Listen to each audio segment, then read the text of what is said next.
Oi, oi, oi, minha gentes! Seja bem-vindo a mais um episódio do nosso podcast Seguimos Tentando.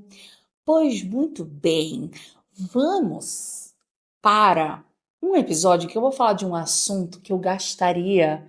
O nome desse podcast podia ser o tema dele, de tanta coisa que eu tenho para falar. Porque é um assunto, esse negócio de parecer ser santa, parecer ser muito boa, que é o tipo de coisa que tá sempre perseguindo a minha mente. Você pensa também sobre esse tipo de assunto? Porque assim, gente, isso me perturba. Me perturba porque eu acho que é o tipo de coisa que, vamos lá, a gente conheceu Jesus, aleluia. E aí, a gente, depois de conhecer Jesus, tem um negócio de que a gente entende, de que ele nos chamou a ser santa. E aí a gente quer ser, que a gente entende que é o melhor, é o auge, é o ápice de tudo. Ao mesmo tempo que tem essa questão de um desejo espiritual de sermos santas, logo entende, sermos perfeitas, a gente também enfrenta uma outra realidade que é de uma chamada a uma performance, que é de você ser um excelente profissional, você ser uma excelente mãe, você acordar às 5 da manhã, tomar o seu super coffee, e aí você já faz o seu exercício, seu crossfit, e aí você já lê a sua Bíblia, o seu devocional, sabe? Tipo, essa vida perfeita. E aí você é uma mãe paciente, você lê livros, você tem horta. Tipo assim, meu Deus, só de falar isso eu já fico cansada de pensar em quantas vezes eu já me comparei, eu já tentei ser melhor. E sobre o quanto que isso eu sei que não só me perturba, como em conversas com pessoas amigas e amigas de internet, eu sei que isso perturba a nossa mente. Então, assim, eu acho que é interessante a gente pensar que se de um lado a gente tem um apelo, não só de um chamado de Deus, mas de uma performance religiosa, eu acho que de outro, principalmente com a ascensão das redes sociais, a gente tendo acesso à vida das pessoas, à intimidade das pessoas, ou aquilo que elas querem mostrar que são, nunca saberemos, só no céu. Ah, a gente se sente ainda mais pressionado a ter uma performance de resultados e uma performance de mostrar que você é.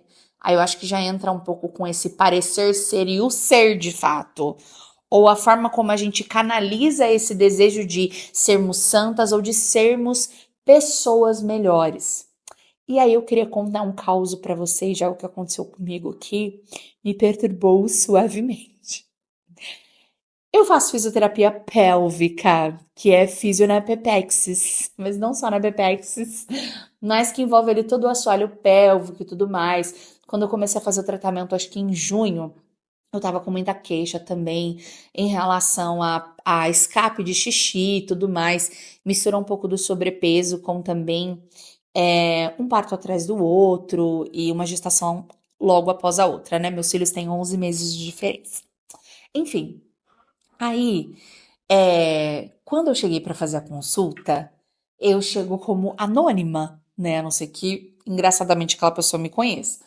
Mas eu chego como anônima, né? Então tá lá, não é a Lari, esposa do Flávio, é a Larissa Garbiati Cavalcante. Cheguei pra fazer a consulta, mas eu tenho esse espírito de palhaça dentro de mim. Então eu cheguei nesse mesmo clima, e aí, tudo bem, não sei o que lá. Eu falei, ah, querida, é porque eu vou fazer um polichinelo, eu fico mijada. E aí eu e a fisioterapeuta, tava ela e uma outra fisio, a gente começou a dar risada e foi indo. Aí ela faz algumas perguntas também que envolvem a vida sexual. Não saio contando minha vida pra todo mundo, mas naquele caso era necessário. Daí eu falei. E aí foi indo, indo, indo, indo. E ficou um clima muito legal. Tipo assim, eu olhei pra ela naquela hora e eu falei: quero ser sua amiga. Cami, um beijo. Aí, beleza. Ali, tá bom. Então agora você vamos cuidar da Pepex, vamos cuidar da Bexiguex e vamos seguir a vida. Beleza. E aí eu não me lembro se foi a segunda ou a terceira consulta que eu fui. Mas aí eu sei que papo vai, papo vem, descobriu que eu era católica. Olha só. E aí ela virou pra mim e falou a seguinte frase, abre aspas: Nossa, você é católica? Não parece. Gente, eu lembro que eu fiquei pelo menos um dia inteiro na minha cabeça assim, gente, será que eu falei alguma coisa na minha consulta que não parecia que eu era? Aí, nossa, mas eu fiquei me carcomindo, eu fiquei pensando, com que roupa que eu fui? Eu sei que assim, mostrando os peitos, as coisas não era, porque eu não uso essas coisas. Mas assim, como que era? Eu tava com a franja, será que pessoa católica não usa essa franja meio vegana? Que é? Mas eu fiquei me carcomindo assim, tipo, meu Deus, será que tá tudo certo? Fiquei assim, será que eu não dei testemunho de alguma coisa? E aí, eu sei que o tempo foi passando, a minha amizade com ela foi indo, e eu fui entendendo que o próprio padrão que ela tinha de pessoas católicas era diferente, porque se encaixava naquilo que a gente entende de um certo estereótipo mais tradicional, seja nas vestes, seja num comportamento, seja em algumas coisas meio, sabe, que eu não tenho, não é mesmo? E aí, aquilo que no começo se tornou uma certa angústia, com o passar do tempo, tá? Porque eu fiquei com essa pulga aqui, ó, atrás da minha orelha um tempo. Eu fui entender de que, na verdade, eu não carregava mais, porque já carreguei. Tanto desse aspecto mais estereotipado do que se espera de uma mulher católica. Mas de que, no fim das contas, eu queria que o que ficasse mais importante sobre quem eu era é de fato quem eu sou e não aquilo que eu pareço ser.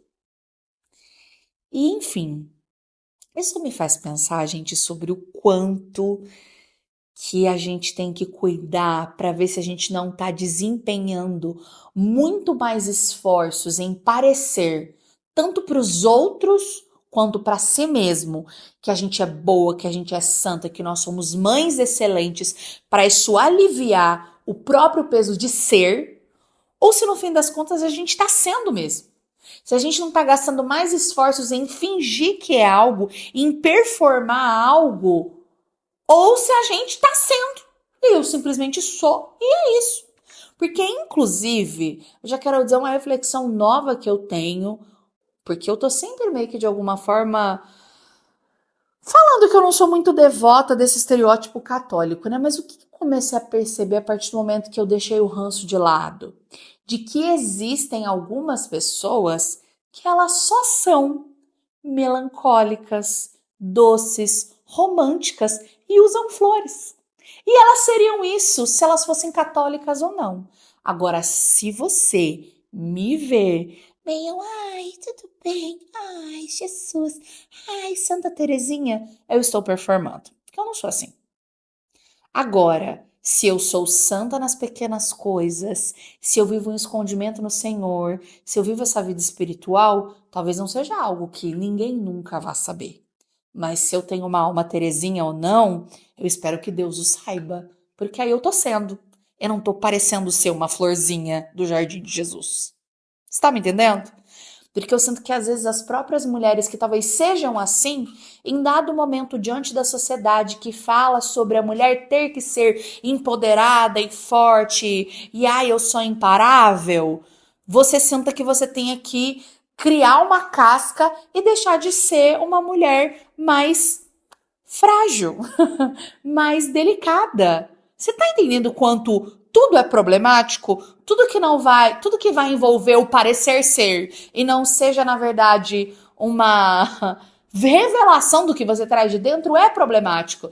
Porque vira e mexe a gente tá tentando se encaixar numa caixa que não é o próprio molde daquilo que Deus nos fez. Como pessoas únicas, irrepetíveis, tem grupos de pessoas que têm gostos em comum, seja de jeito de vestir ou um jeito parecido de falar, mas de nós sermos pessoas únicas.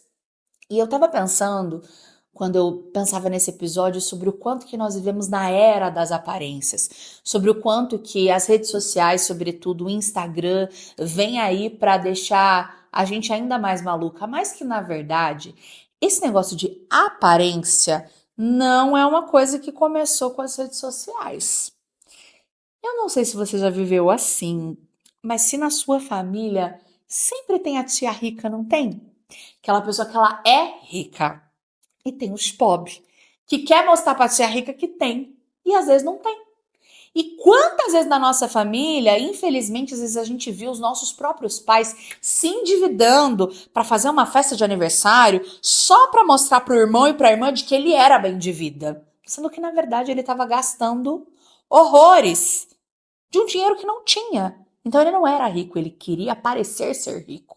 Quantas vezes os pais estão sustentando uma escola particular para que eles pareçam bons pais para si e para os outros, de uma coisa que às vezes eles não podem. Aí, minha gente, daqui quantos exemplos eu posso ter? Quantas pessoas às vezes não sustentam um homeschool, não tendo capacidade de fazer, porque se eu não parecer ser para o meu meio muito católica e muito virtuosa, lá, não só eu vou condenar todos ao inferno, mas eu tenho medo do que as pessoas vão pensar de mim, porque elas vão me julgar uma coisa que eu não sou.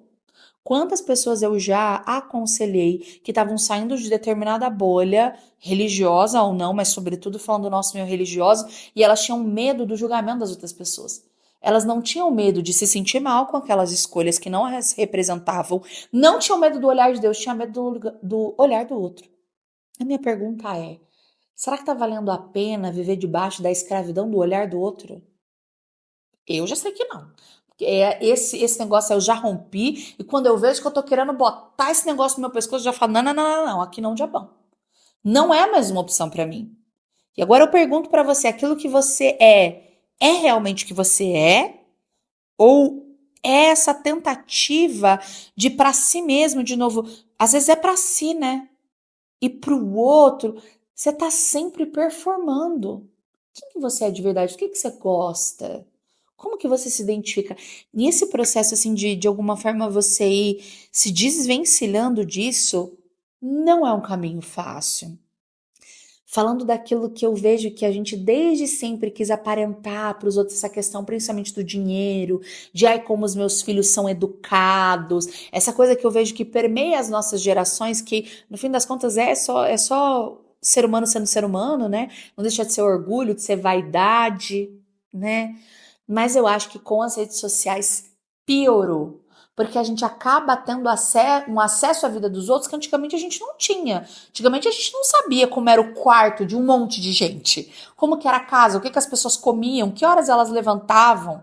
A gente se comparava, na maioria das vezes, baseado nas pessoas que a gente convivia. E que na maioria das vezes são pessoas que têm a mesma realidade social que a gente, ganham mais ou menos a mesma coisa, enfim, têm a mesma fé, ou às vezes discrepante quando é um parente rico, sabe? Tipo, mas na vida real, eu tô ali vivendo um pouco mais com os meus pares do que tendo acesso a pessoas, a culturas, a países, a coisas tão diferentes.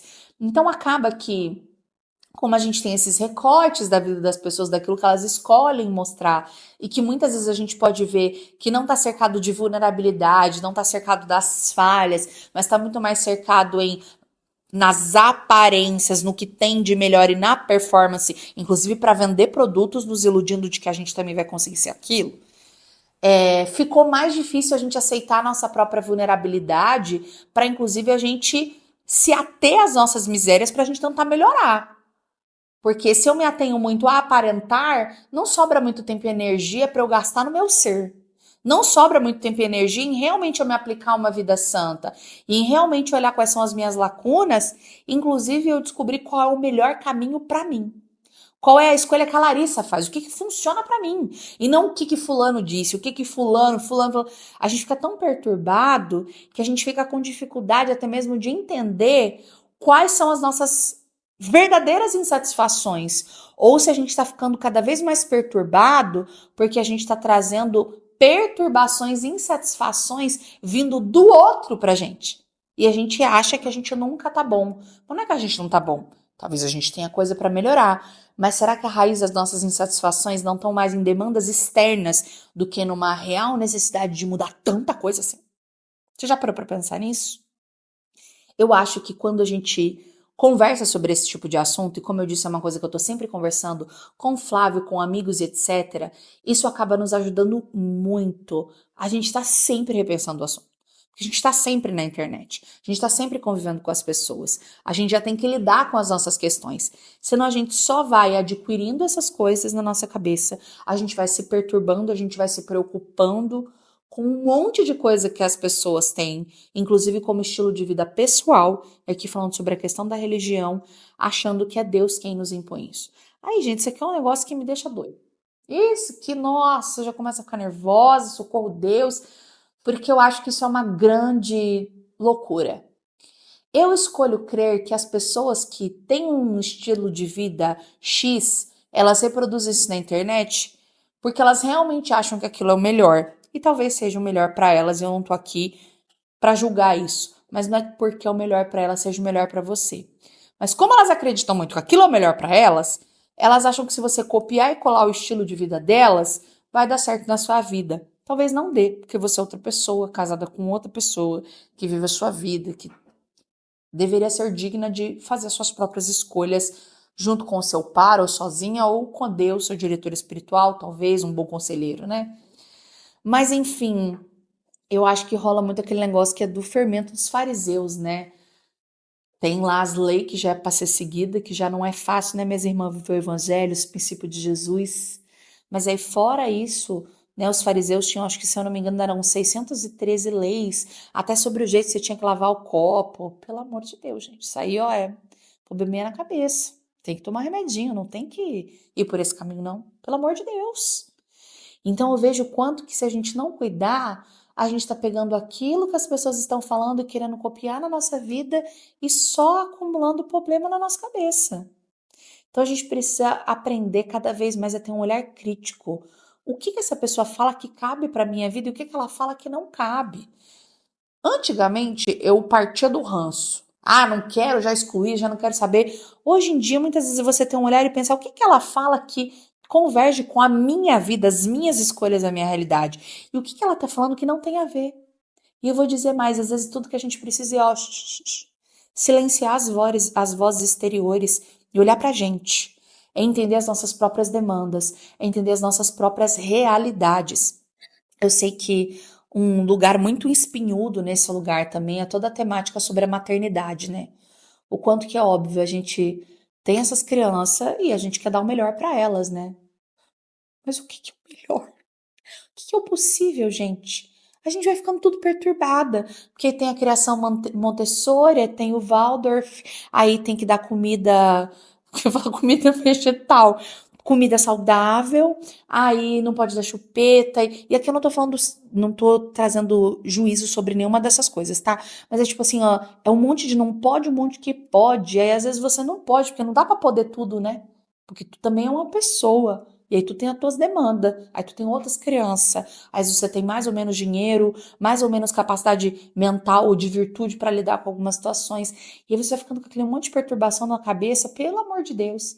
E aí, às vezes, o seu filho tá com alguma necessidade que você não consegue enxergar. Porque você tá querendo encher ele de um monte de coisa que você acha que é bom e você não tem cabeça e olhar para ter sensibilidade sobre a necessidade dele. E você não tem capacidade de ouvir até uma certa intuição, ou eu diria um Espírito Santo, até mesmo para você dar uma ajuda adequada para ele. Nem sempre aquilo que vai ser melhor para os nossos filhos é o que você aprende num curso, ou com todo o respeito que a sua pediatra falou. Às vezes o que você pode dar de melhor para o seu filho é essa sensibilidade de percebê-lo como pessoa única e filho de Deus que ele é, e também ter, às vezes, um insight do que você faz. Quantas vezes você não tá passando por uma situação com seu filho que você fala assim, gente, já fiz o curso, já rezei, já tentei de tudo, eu converso com os amigos, o conselho dela parece que não dá pra mim. E às vezes tudo que você precisa é falar, Espírito Santo de Deus, me dá sabedoria. E às vezes você aprende um jeito diferente de falar com o seu filho para ele não dar birra. A minha última descoberta disso é, por exemplo, a forma como eu vou driblar algumas questões com as crianças. Por exemplo, os meus filhos veem telas. Já cai no conceito de mãe perfeita, né? Vamos lá. E aí, o grande é você pensa, nossa, vou botar na tela para eles darem uma paz, mas eles são em dois. Aí um quer ver o uau, o outro quer ver o dinossauro. E como que você faz, né? E aí, depois de muitas tentativas, entre gritos e tentar falar com calma, eu entendi que eu precisava ali driblar com eles uma coisa de primeiro tirar do looping, do grito e do choro. Eu não quero esse, eu quero uau, uau. E você virar e falar, filho, É minha última técnica, tá dando certo, você sabe que tem prazo de validade, né? Chega uma hora que eles já não funcionam mais, mas tá funcionando por enquanto, espero que dure por muito tempo. Mas eu falo assim, filho, qual desenho você quer assistir? E ele, au, au, au. Ai, você quer assistir o au, au? Então vamos assistir o au, au. Ele acalma achando que eu vou fazer naquela hora. Aí o que que eu falo pra ele? Eu falo, filho, só que a gente vai assistir depois, porque agora é a vez do mano. Então, quando acabar esse, a gente coloca o au-au. Combinado? Combinado. Às vezes não funciona, mas muitas vezes funciona. Porque, em primeiro lugar, eu acolhi ele e depois eu falei que ele vai ter que esperar. E aí, o que que eu faço também? Eu cumpro o que eu falo. Então Israel pode espiritar, eu falo, filho, agora foi a sua vez. E agora é a vez do Caetano. E você tem que esperar. E aí agora eles já aprenderam a dinâmica e tá funcionando. Eu não vi nenhum conselho sobre isso. Foi no Seguimos Tentando materno de papai Larissa e papai, mamãe Larissa e papai Flávio que a gente viu isso. Então, eu sei que eu falo para muitas mães, né? E eu sei o quanto que a gente é afetada por esse desejo de tentar ser melhor e nem sempre a gente conseguir. Mas eu acho que é forte a gente pensar, né? De que a gente precisa gastar menos o nosso tempo, às vezes consumindo conteúdo e mais tempo, não só tentando também com os nossos filhos, mas observando eles e até mesmo pedindo a Deus todas as graças necessárias para que a gente consiga, né? Consiga ser aquilo que Deus nos sonhou para ser. Ai, gente, e é isso. Mais do que gastar tempo performando ou fingindo algo para si ou para os outros, eu acho que o nosso grande objetivo é gastar tempo lutando para ser santa de verdade. E isso já é bastante tempo, porque é toda uma vida. Quais são as suas reais demandas? Quais são as coisas que Deus realmente deseja trabalhar na sua alma para que você seja uma mãe melhor, uma pessoa melhor? Quais são as coisas que Deus realmente gostaria de falar com você e que você não consegue dar ouvidos porque você já está cheia da voz dos outros? Quando Deus fala, nem sempre ele grita, às vezes ele sussurra no fundo da nossa alma. Mas será que com os barulhos externos a gente tem ouvido para ouvir? Eu gosto muito de uma frase de Santa Teresinha e eu queria terminar esse episódio falando ela. Quando Santa Teresinha diz: eu sou aquilo que Deus pensa de mim. O que Deus pensa a seu respeito?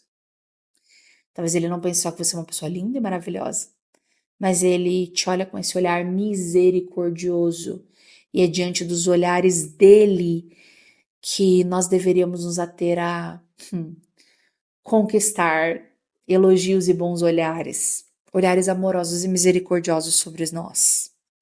Então que a gente gaste cada vez menos tempo com o olhar do outro, na prisão do olhar do outro, na prisão de um olhar muitas vezes rígido demais que nós temos sobre nós mesmas e a gente gaste tempo debaixo desse olhar amoroso, misericordioso e poderoso de Jesus. Amém? Se você chegou até o final desse episódio, eu quero saber.